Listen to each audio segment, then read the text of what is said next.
Hey guys, good evening. সবাই কেমন আছো? আই হোপ তোমরা সবাই ভীষণ ভালো আছো। আজ অনেক দিন পর একটু বেরিয়েছিলাম, অনেকদিন পর ভিডিও অন করে বেশ ভালো লাগছে। আমি তো এখন আর সেই মতো ভিডিও দিতেই পারি না, আমার ঠিকমতো টাইম হয়ে ওঠে না।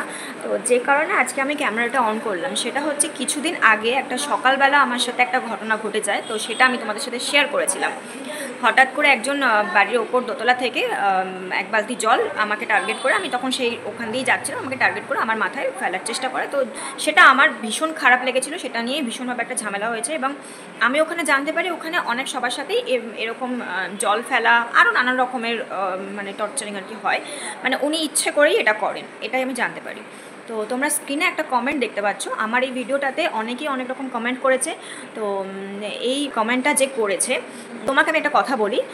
তুমি যে বলছো যে ওনার মাথার প্রবলেম আছে বা উনি অসুস্থ একজন মানুষ, সেটা আমার বোঝা উচিত ছিল, বুঝে কথা বলা উচিত ছিল। উনি যে অসুস্থ সেটা প্রথম কথা ওনার বাড়ির দেওয়ালেও কোথাও লেখা ছিল না, বা ওনার গায়েও কোথাও লেখা ছিল না। বাড়িতে কেউ কুকুর পুষলেও না সেটা লিখে রাখে যে কুকুর হইতে সাবধান।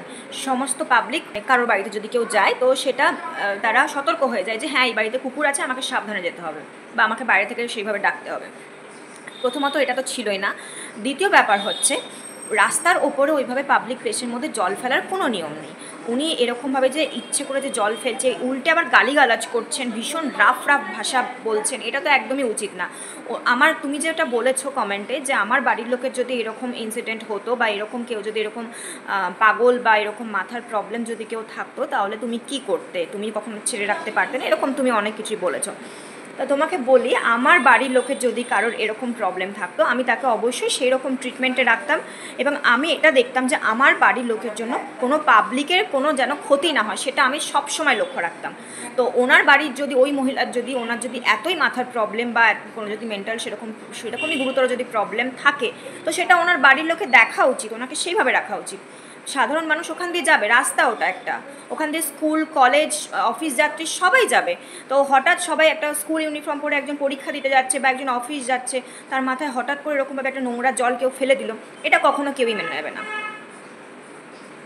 তাই কিছু বলার আগে না, তুমি যে কমেন্টটা করেছো, কিছু বলার আগে না একটু ভাবনা চিন্তা করে কমেন্ট করো, ঠিক আছে? এটাই বলার ছিল, আর আর বেশি কিছু আমি বলতে চাই না।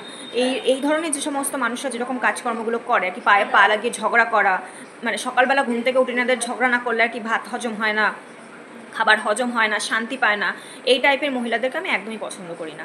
আর এতটা ইলিগালভাবে উনি এরকমভাবে একটা জল ফেললেন, তার মধ্যে চেঁচামেচি করলেন, এটা কেউই মেনে নেবে না, এটাই বলার।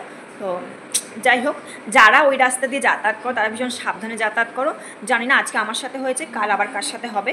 তো এটা একদমই ঠিক না, একটা অফিস যাওয়ার সময় ওর পুরোপুরি ভিজে গিয়ে, এটা একদমই ঠিক না। তো এটাই বলার ছিল। Okay guys, tata.